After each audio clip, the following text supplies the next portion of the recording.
सूरजपुर नाम के एक गांव में शांति अपने 3 बेटों के साथ रहती थी। कुछ समय पहले उसके पति का एक सड़क दुर्घटना में देहांत हो गया था, जिसके बाद उसकी आर्थिक स्थिति काफी खराब हो गई थी। जिसके बाद अपने तीनों बेटों की जिम्मेदारी उस पर आ गई थी। अपने 3 छोटे बेटों का पालन पोषण करने के लिए वो अब लोगों के घरों में काम करने लगी और उसी से अपने घर का खर्चा चलाने लगी। शांति भले ही गरीब थी, लेकिन फिर भी उसने बहुत ही मेहनत कर अपने बेटों को पढ़ाया लिखाया था।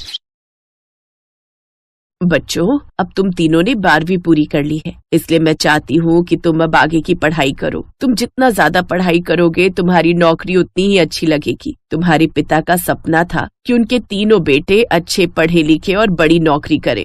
लेकिन माँ, आप जानती हो ना, शहर जाकर पढ़ाई करने में कितना खर्चा आएगा, और हम लोगों के पास इतना पैसा नहीं है माँ। और हमने इतनी पढ़ाई तो कर ही ली है कि आसपास के किसी गांव में कंप्यूटर की नौकरी तो मिल ही जाएगी। हाँ, तीनों भाई कमाएंगे तो घर चलाना भी बहुत आसान हो जाएगा, फिर तुम्हें भी काम करने की जरूरत नहीं होगी।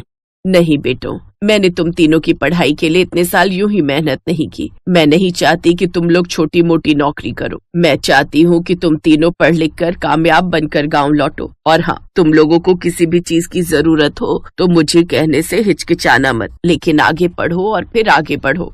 ठीक है माँ, अगर तुम यही चाहती हो तो हम तीनों शहर जाकर MBA की पढ़ाई करना चाहते हैं। MBA करके हम तीनों की बड़ी कंपनी में नौकरी लग जाएगी, फिर हम शहर में खुद का बड़ा सा घर ले लेंगे और तुम्हें भी अपने पास ही बुला लेंगे। शांति अपने तीनों बेटों को पढ़ने के लिए शहर भेज देती है, जहाँ वो तीनों भी खूब मन लगाकर पढ़ते हैं। लेकिन कॉलेज में ही उन तीनों के कई दोस्त बन जाते हैं, जिसमें सुप्रिया, पूनम और स्वाति उनकी खास दोस्त बन जाती है। एक रोज, क्या यार, तुम तीनों पढ़ पढ़ कर बोर नहीं होते क्या? चलो ना, कभी तो हम लोग के साथ बाहर पार्टीज करने चलो। अपनी लाइफ को कुछ तो एंजॉय करो। और नहीं तो क्या, जब देखो बस किताबी कीड़े बने रहते हो। नहीं यार, हम लोगों के पास इतने पैसे नहीं है, और हम गांव से शहर अपनी माँ का सपना ही पूरा करने आए हैं। अरे पैसों की चिंता तुम लोग क्यों करते हो? हम है ना। और किसी का सपना पूरा करना अच्छी बात है, लेकिन इसका मतलब ये तो नहीं कि तुम अपनी जवानी के दिन यूं ही किताबों में गुजार दो। और वैसे भी रिलैक्स करने के लिए भी तो कुछ न कुछ करना ही होगा, तो समझ लेना वो रिलैक्स तुम बाहर चलकर कर लोगे। अब चलो, तुम लोग अपनी किताबें बंद करो और जल्दी से नीचे आ जाओ, हम गाड़ी में तुम्हारा इंतजार कर रहे हैं। वो तीनों उन तीनों को अपने साथ नाइट क्लब ले जाती है, लेकिन वहाँ का माहौल उन तीनों को बिल्कुल भी पसंद नहीं आता। ये तुम हमें कहाँ ले आई हो? हमें इस तरह का माहौल बिल्कुल भी पसंद नहीं आता। ऊपर से सब शराब पी रहे हैं, हमें शराब बिल्कुल भी पसंद नहीं है। हम ऐसे माहौल में रहना पसंद नहीं करते। और आज के बाद हमें कहीं ले जाने से पहले पूछ लेना कि हमें वो जगह पसंद भी है या नहीं। अरे रुको यार, सॉरी, हम तीनों को नहीं पता था कि तुम तीनों को ऐसा माहौल पसंद नहीं। हमें तो लगा था कि तुम यहाँ पर आकर एंजॉय करोगे। अच्छा चलो, क्लब ना सही, लेकिन रेस्टोरेंट में चलकर साथ में डिनर तो कर ही सकते हो ना। वैसे भी क्लब में डांस करते हुए हमें भूख लग गई है। माफ करना, लेकिन हम लोग अपने रूम पर जाकर खुद ही खाना बनाते हैं। होटल का खाना इतना महंगा होता है कि हम अफोर्ड नहीं कर सकते। तो हमने कब कहा तुम लोग पे करो, पैसे हम दे देंगे। वो तीनों घर आ जाते हैं। अब वो तीनों लगातार अपनी पढ़ाई पर फोकस करते हैं और बहुत ही अच्छे नंबरों से तीनों अपनी डिग्री लेते हैं। जिसके बाद एक बड़ी कंपनी में इंटरव्यू देते हैं, जहां अच्छी कंपनी में नौकरी लग जाती है। वो खुश होकर अपनी माँ को फोन करते हैं। माँ, हम तीनों भाइयों की नौकरी लग गई है, और जानती हो हम तीनों की शुरुआती तनख्वाह ही 80,000 रुपए। माँ, ला फोन मुझे दे। और माँ, अब हम ट्रेन की टिकट बेच रहे हैं, तुम अब जल्दी से यहाँ आ जाओ। बहुत समय हो गया तुम्हारे हाथों का खाना खाए हुए। माँ तुम जल्दी से आ जाओ बस। पता है यहाँ बनारसी साड़ियों की बहुत अच्छी दुकान है, तुम्हें बहुत पसंद है ना बनारसी साड़ियाँ, तुम्हें दिलवा दूंगा। हम खुद तुम्हें लेने आ जाते, लेकिन अभी अभी नई नई नौकरी है तो छुट्टी नहीं मिलेगी। शाबाश बच्चों, तुम लोगों ने तो मेरा नाम रोशन कर दिया। और तुम लोग चिंता मत करो, मैं खुद ही आ जाऊंगी। मेरी आंखें भी तरस गई हैं तुम तीनों को देखने के लिए। शांति ट्रेन पकड़कर शहर पहुंच जाती है। अब तीनों भाइयों ने नया फ्लैट ले लिया होता है, जो कि काफी आलीशान था। मैंने कभी नहीं सोचा था कि मैं इतने बड़े घर में रहूंगी। मेरे तीनों बेटे कामयाब हो गए, मैं बहुत खुश हूँ। अब बस तुम तीनों की शादी हो जाए, मैं यही चाहती हूँ। अब मैं जल्दी से तुम तीनों के लिए अच्छी लड़कियाँ देखना शुरू करती हूँ। नहीं नहीं माँ, उसकी जरूरत नहीं है। क्या मतलब? मतलब ये कि हम तीनों ने अपने लिए लड़कियां ढूंढ ली हैं। जब हम कॉलेज में पढ़ते थे तब से वो हमारी दोस्त हैं। हम तीनों उन तीनों को पसंद करते हैं, और उनके घर वाले भी इस रिश्ते के लिए तैयार हैं। वाह बेटो, बात शादी तक पहुंच गई और मुझे ये बात अब पता चल रही है। खैर कोई बात नहीं, मैं लड़की वालों से आज ही तुम्हारी शादी की बात करती हूँ। कुछ ही दिनों में तीनों की शादी हो जाती है। कुछ ही दिनों में उसकी तीनों बहुएं बूढ़ी शांति से परेशान हो जाती हैं और उसके साथ बिल्कुल भी अच्छा व्यवहार नहीं करती। एक रोज ये देखो माँ, मैं तुम्हारे लिए बनारसी साड़ी लेकर आया हूँ। कल तुम्हारा जन्मदिन है तो यही पहनना। मैं तुम्हें सुबह सुबह मंदिर ले जाऊंगा। लेकिन ये देखकर विनोद की पत्नी पूनम बुरी तरह जल भुन गई। अकेले में माँ जी के लिए तुम साड़ी ले आए, लेकिन मेरे लिए? तुम्हें पिछले हफ्ते तो 4 साड़ियाँ दिलवाई थी। हाँ तो माँ जी के लिए भी तो ले आते हो हर महीने, उसका क्या? मुझे तो समझ नहीं आता इस उम्र में इनके लिए ये सोने की चेन लाने की क्या जरूरत है। ये तुम क्या कह रही हो सुप्रिया? ये मेरी माँ है, इन्होंने उम्र भर हमारे लिए संघर्ष किया है। इस उम्र में इतनी महंगी चप्पल और शॉल लाने की क्या जरूरत थी? अगर मैं अपनी माँ के लिए कुछ नहीं ला सकता तो लानत है मुझ पर। फिर कुछ दिन बाद एक रोज, पूनम मेरी ये शर्ट धो देना, बहुत गंदी हो रही है। विनोद तुम भी ना सब काम मुझे ही बताते हो। अपनी माँ को बोलो, वो भी कुछ कर लेंगी। ये तुम्हारी माँ क्या होता है? वो तुम्हारी भी तो सासू माँ है। अगर मैं तुम्हारी माँ के बारे में ऐसे बात करूँ तो मेरी माँ की उम्र तो तुम्हारी माँ की उम्र से ज्यादा है। फिर भी तुम अपनी माँ को काम करते नहीं देख सकती अपने मायके में, लेकिन यहाँ मेरी माँ से कितना काम करवाती हो। वो तो तुम तीनों को रसोई में कदम तक नहीं रखने देती। तीनों वक्त का खाना खुद ही बनाती है। कुक वो लगवाने नहीं देती। माँ के घुटने में इतना दर्द रहता है फिर भी। तुम्हारी माँ की वजह से हम सबके बीच लड़ाई झगड़े होते हैं। इससे तो अच्छा होता कि तुम उन्हें वापस गाँव ही भेज दो। तो वहीं दूसरी ओर, मैं अपनी माँ को कहीं नहीं भेजूंगा और ना ही मैं चाहता हूँ कि तुम कहीं जाओ, लेकिन अगर तुम जाने चाहती हो तो तुम्हारी मर्जी। हम अपनी माँ के त्याग को नहीं भूल सकते और उनके लिए अगर हम तीनों भाइयों को तुम तीनों को भी छोड़ना पड़ा तो हमें देर नहीं लगेगी। ये बात शांति तक पहुँचती है तो वो सबसे कहती है, नहीं बच्चों, मेरी वजह से तुम तीनों अपनी गृहस्थी मत उजाड़ो। अगर तुम्हें दिक्कत है तो मैं ही गाँव चली जाती हूँ। नहीं माँ, अगर तुम वापस गई तो हम भी तुम्हारे साथ ही चलेंगे और ये तीनों इस बड़े घर में रहती रहे अकेले। अपने पति और सास की बातें सुनकर तीनों बहुओं को अपनी गलती का एहसास होता है और वो अब कभी भी अपनी सास से नहीं लड़ती। दीनापुर नाम के गांव में आशा नाम की एक बूढ़ी औरत रहती थी जो कि बहुत ही खड़ूस थी। उसके परिवार में उसके अलावा कोई नहीं था। गांव में सभी जानते थे कि अगर हम उससे कुछ कहेंगे तो वो उसका उल्टा ही जवाब देगी। बुढ़ापे की दहलीज पर होने की वजह से उसमें खूब गुस्सा भर गया था और वो लोगों पर खूब चिल्लाती थी। लेकिन आशा देवी खाना बड़ा ही स्वादिष्ट बनाती थी। उसके खाने की खुशबू सबको उसके घर की ओर खींच लाती थी। एक रोज, अरे वाह, इस मटर पनीर में से बड़ी ही अच्छी खुशबू आ रही है। आज तो भरपूर मटर पनीर खाऊंगी। आज तो दावत है मेरी।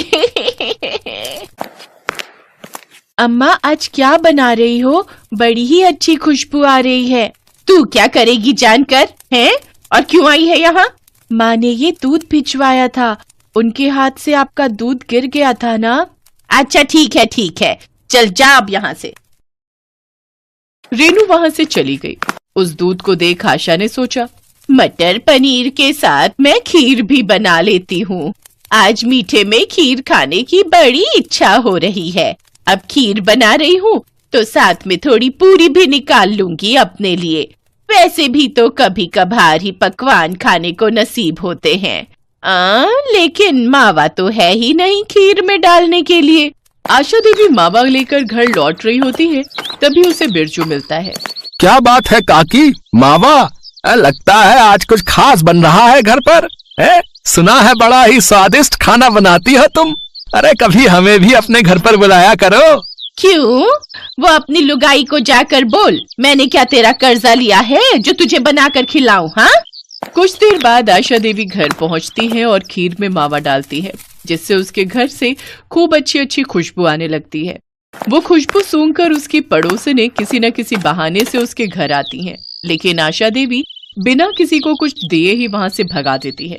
जब सारा खाना पककर तैयार हो जाता है तो वो अपने लिए थाली में पकवान डालती है और खाने के लिए बैठती है। लेकिन तभी उसे याद आता है, हे राम, इतनी बड़ी गलती मुझसे कैसे हो गई? भला मैं राम जी को भोग लगाना कैसे भूल गई? राम राम राम राम, मैं अभी भगवान को भोग लगा कर आती हूँ। आशा देवी जब भी कुछ अच्छा बनाती तो भगवान को उसका भोग लगाने मंदिर जरूर जाती। उस रोज भी वो एक थाली में भोग निकालकर मंदिर चढ़ाने ले गई। क्या बात है काकी, आज क्या भोग लगाने आई हो भगवान को? आज पकवान बने हैं तो सोचा भगवान को भोग लगा दूं।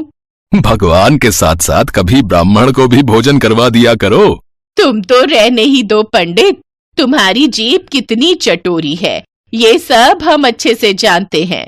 भगवान का लगाया हुआ भोग भी तुम खुद ही खा जाते हो, ये बात हम अच्छे से जानते हैं। इसीलिए आज मैं खुद भगवान को भोग लगाऊंगी। ये सुनकर गुस्से में पंडित वहां से चला जाता है। आशा देवी भी भोग लगाकर कुछ देर बाद घर लौट आती है, लेकिन घर पहुंचकर वो देखती है कि उसका सारा खाना खत्म हो गया है और सारे बर्तन खाली पड़े होते हैं। हे राम, मेरा सारा खाना कौन खा गया, फटे मुंह उसका। आशा देवी रोते हुए मुखिया के पास जाती हैं और उसे सारी बात बताती हैं। क्या कोई तुम्हारा सारा खाना खा गया? भला ऐसा भी क्या खास बनाया था तुमने, हैं? जो चोर तुम्हारे घर से पैसे सामान न चुरा कर खाना चुरा ले गया भाई, हैं? मुझे पता होता कोई मेरा खाना चुरा लेगा तो मैं तो पहले ही रसोई में ताला लगा जाती। मुखिया उसको आश्वासन देता है कि वो जल्द ही उस चोर को ढूंढ निकालेगा। घर आकर आशा देवी भूखे पेट ही सो गई। अगले दिन मुखिया उस बुढ़िया के पास आया और कहने लगा, आज तुम फिर वही खाना बनाना जो तुमने कल बनाया था, अच्छा, और ठीक वही चीजें दोहराओ जो कल दोहराई थी। जिसने भी चोरी की होगी वो फिर उसे खाने आएगा। हाँ, लेकिन मुझ बुढ़िया के पास अब उतने पैसे नहीं हैं। अरे ये लो पैसे रखो और अब वही करो जैसा मैं कहता हूँ, समझी?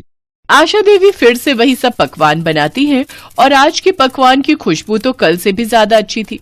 धीरे धीरे वही सब गांव वाले आशा देवी के घर के बाहर इकट्ठा हो गए और आशा देवी ने फिर से सबको भगा दिया और पकवान बनाने के बाद फिर से भगवान को भोग लगाने मंदिर चली गई। हे प्रभु, कल तो तुमने मेरे खाने की रक्षा नहीं की, लेकिन आज तुम उस चोर को पकड़वाने में हमारी मदद करना। मंदिर में आशा देवी भगवान से प्रार्थना कर रही होती है कि तभी दूसरी तरफ चोर मुंह छुपाए आशा देवी के घर में घुस आता है। फिर जैसे ही उसने खाना शुरू किया वैसे ही मुखिया ने उसे दबोच लिया। तभी आशा देवी भी मंदिर से आ गई। आशा देवी उस चोर के मुंह से कपड़ा हटाती है। वो चोर और कोई नहीं बल्कि मंदिर का पंडित ही था।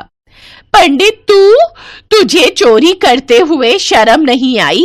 अरे कुछ तो मान रख लेता अपना। अब क्या करता आशा काकी, तुम्हारी जीभ जितनी कड़वी है उतने ही अच्छे हैं तुम्हारे हाथों के पकवान। तुम्हारे खाने की खुशबू ही इतनी अच्छी थी कि मैं खुद को रोक नहीं पाया, और तुम तो जानती ही हो कि मेरी जीभ कितनी चटोरी है। अरे भाई, पंडित होकर चोरी? अब आज के बाद तुम गांव के मंदिर में से पंडित पद से हटाए जाते हो भैया। लेकिन कुछ भी कहो, आशा काकी, आपके हाथों के पकवानों की खुशबू की बात ही कुछ और है। ऐसी बात है तो बैठो मुखिया जी, मैं अभी परोसती हूँ पकवान। उस दिन आशा देवी के हाथ का खाना खाकर मुखिया भी हैरान रह गया। लाजवाब, क्या स्वाद है काकी। अब समझ आया क्यों गांव वाले तुम्हारे हाथों के पकवान खाने के लिए तरसते थे। काकी, मैं चाहता हूँ कि तुम इस गांव में ढाबा खोलो जिसमें तरह तरह के पकवान बनाकर बेचो। इस तरह तुम्हारी कमाई भी हो जाएगी, साथ ही गांव के लोगों को तुम्हारे हाथ का बढ़िया पकवान भी खाने को मिल जाएगा। लेकिन मेरे पास इतने पैसे कहाँ हैं मुखिया जी? उसकी चिंता आप मत करो। अरे ढाबा खोल कर देने की जिम्मेदारी मेरी, बाकी उसमें स्वादिष्ट खाना बनाने की जिम्मेदारी तुम्हारी। इसके बाद गांव में गरीब बुढ़िया की रसोई के नाम से एक ढाबा खुलता है जिसमें वो गरीब बुढ़िया स्वादिष्ट खाना बनाकर बेचती है। Thanks for watching.